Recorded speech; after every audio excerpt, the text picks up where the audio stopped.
လက်နဲ့ရေးကိုယ်တိုင်ခြေနဲ့ဖြတ်အဲ့ဒါအဘတို့စစ်တယ်ဥပဒေဆိုတာတဲ့မြန်မာပြည်မှာမရှိပါဘူးကိုမောင်ကြီးတဲ့ Burma Reaction Channel တဲ့နော်ဦးမင်းအွန်လိုင်းရဲ့အခြေခံဥပဒေမှာပါတဲ့လစာနဲ့တဲ့ဒေါ်ကျူကျူလာရဲ့ပိုက်ဆံအိတ်ကိုဘလို့ဝယ်နိုင်တာလဲတဲ့ကျန်တာတွေမပြောသေးဘူးနော်တဲ့သိဖို့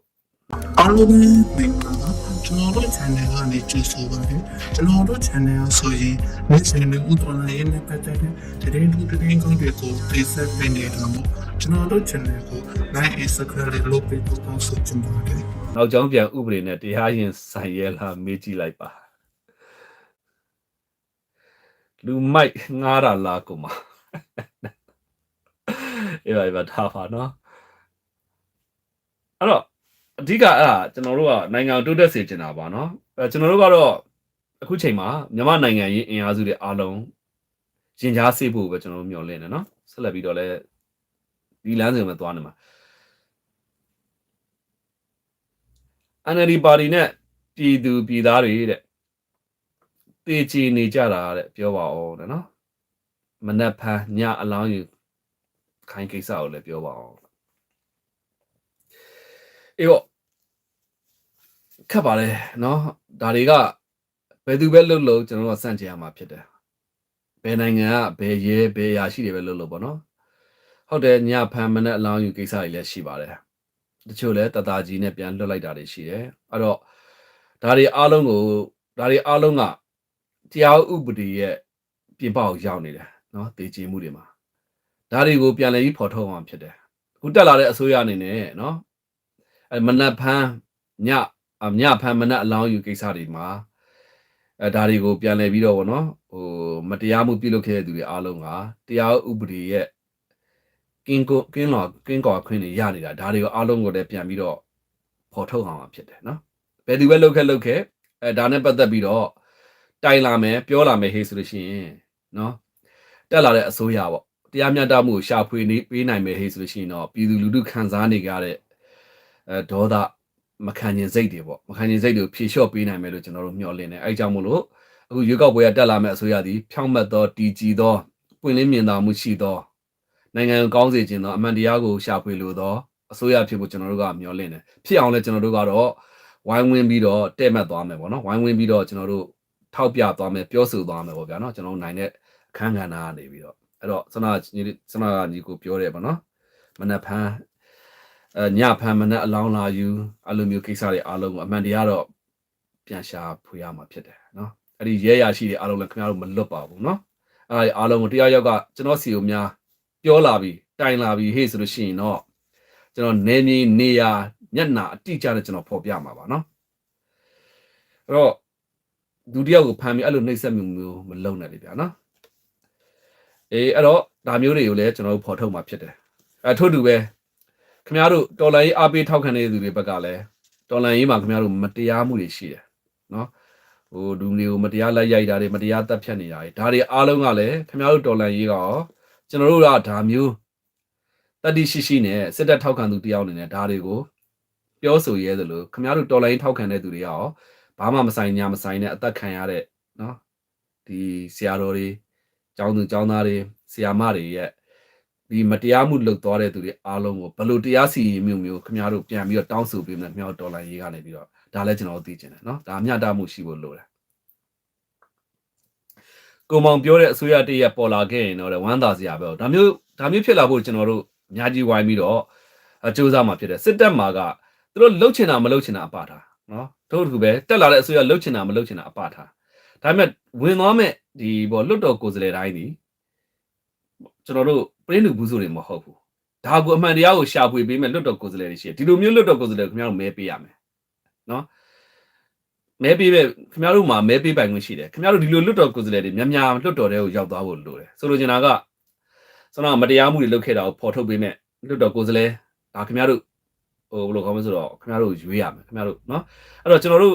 ကလည်းဒီစစ်တပ်မှာဥပဒေရှိတယ်အစိုးရမှာဥပဒေရှိတယ်2008မှာဥပဒေရှိတယ်ဒီဥပဒေတွေပေါ်မှာအခြေခံပြီးတော့ကျွန်တော်တို့ကတောင်းဆိုရမှာစစ်တပ်သွားပြီးတော့ဦးမြောင်းအွန်လိုင်းကြီးလုပ်ပေးပါလူပုတ်ကိုသူ့မှာဘာအဆင့်မှမရှိဘူးနော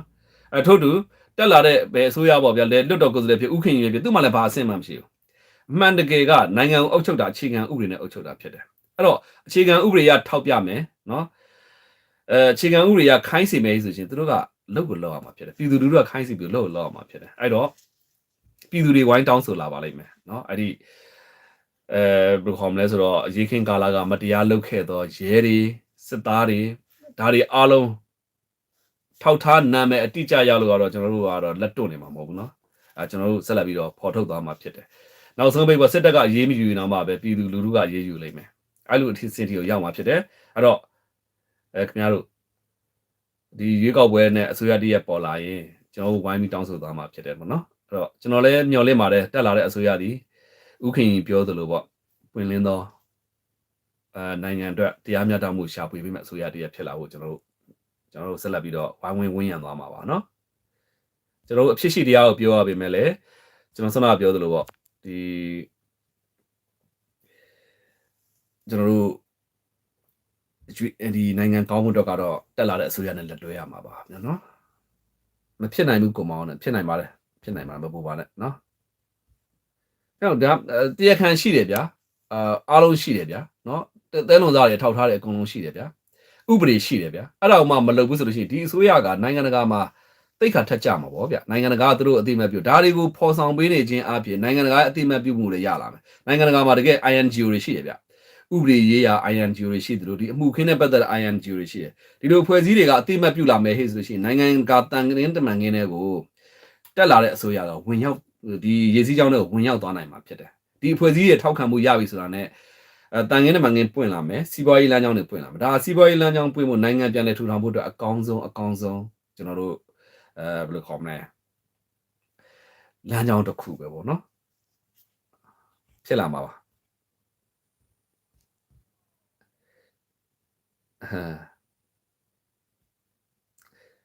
အဲ့တော့ဝေးမကြည့်နဲ့ဗျာနော်အခုဦးမင်းအောင်လိုင်းကျွန်တော်ဝေဖန်နေတာသူလည်းဒီခြားစားမှုတွေအားလုံးခင်ဗျားတို့ဗျာဒါနဲ့ပတ်သက်ပြီးတော့ဦးမင်းအောင်လိုင်းဘက်ကကျွန်တော်လိုက်ပြောအောင်မယ်ခင်ဗျားတို့ဒီ NUG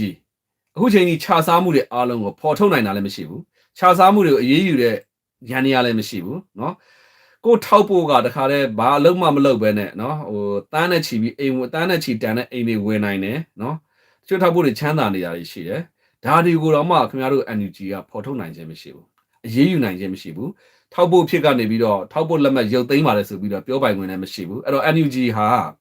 အစိုးရထက်ဆိုလို့ရှိရင် NASA ကအစိုးရနဲ့စစ်တပ်မှာကခြားစားတယ်မတရားမှုလုပ်တယ်ဟဲ့ဆိုရှင်အရေးယူပြစ်တာထောင်ချပြစ်တာဗိုလ်ချုပ်ဘယ်နှယောက်ရှိပြီလဲနော်ဒုတိယဗိုလ်ချုပ်ကြီးဘယ်နှယောက်ရှိပြီလဲအဲ့တော့မကောင်းတဲ့ကျွန်တော်တို့ဘယ်လိုခေါ်မလဲဆိုတော့လိုအပ်ချက်ရှိနေတာတော့နှစ်ဖက်စလုံးပဲဒါပေမဲ့တော့စစ်တပ်နဲ့ဒီ NASA ကဘက်ကထိရောက်တဲ့အရေးယူမှုတွေဆောင်ရွက်တယ်ဥပမာဖြင့်ဒုတိယဗိုလ်ချုပ်ကြီးမိုးမြင့်ထွန်းတားနဲ့ချီပြီးတော့သူရဲ့ခြားစားမှုအလုံးဖော်ထုတ်တဲ့အခါကျတော့တခုတက်ကျွန်းထောင်ကျသွားတယ်နော်ဒီမဘခတိုင်းမှုဒုချုပ်ကိုယ်တိုင်ဆင်ဖမ်းတာနော်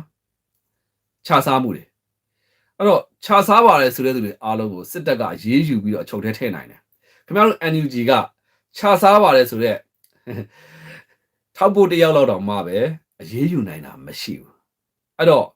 ခင်ဗျားတို့ကိုကျွန်တော်တို့ကပိုယုံကြည်သင်းသလားစစ်တပ်နဲ့ကျွန်တော်တို့ကထားပါတော့စစ်တပ်နဲ့ NASA ကနဲ့ကျွန်တော်တို့ဒီလက်တွဲပြီးဆောင်ရွက်မယ်ဟဲ့ဆိုလို့ရှိရင်ပို့ပြီးတော့လက်တွေ့ကြသလားဆိုတာခင်ဗျားတို့စဉ်းစားတင်တယ်အဲ့တော့ကျွန်တော် live ကိုကြည့်မယ်ဟဲ့ဆိုရင်တော့တစ်ဖက်ပိတ်လို့တော့မရဘူးနော်နိုင်ငံအတွက်ပဲကြည့်ပါဗျာနော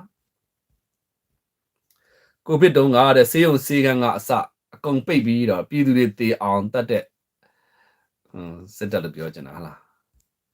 းအောက်ဆီဂျင်တွေအကုန်သိမ်းပြည်သူတွေများသေးလေတဲ့တကြိုဆက်သုံးလုံးစောက်တာစာကောင်းလောက်ရက်တဲ့ပြည်သူမမေ့ဘူးတဲ့ဒါတွေအားလုံးကလည်းကျွန်တော်တို့ဒါဘယ်ခေါ်မလဲဆိုတော့ခင်ဗျားတို့ပြည်သူလူထုဒါတွေက research institute တွေထပ်ပြီးတော့ပေါ်လာဖို့လိုတယ်ဒါတွေကလည်းဆက်လက်ပြီးထိုးနိုင်မှာမပူနဲ့ကျွန်တော်တို့နိုင်ငံတကာမှာဆိုလို့ရှိရင်သူတည်တနာစစ်တမ်းတွေလေတက္ကသိုလ်တွေကလုပ်တယ်အဲ့ဒီတက္ကသိုလ်စစ်တမ်းတွေပေါ်လာပြီးဆိုရင်ဒါအာဏာပိုင်တွေကဆောင်ရွက်တာတွေရှိတယ်အဲ့တော့ခင်ဗျားတို့ကအဲ့ဒါနဲ့ပတ်သက်ပြီးခင်ဗျားတို့ကိုတွေတွေစုတာစုပြီးလို့ရှိရင်ကျွန်တော်သူတည်တနာစာတမ်းတွေထုတ်ပြီးတော့လို့ရှိရင်ဒါတွေကိုအစိုးရတည့်ရဲ့အနေနဲ့ကြည့်ပြီးတော့လို့ရှိရင်အရေးယူမှုတွေခင်ဗျားတို့မမေ့ဘူးလားခင်ဗျားတို့မမေ့သူစစ်တပ်လည်းမမေ့သူလို့အစိုးရလည်းမမေ့ဘူး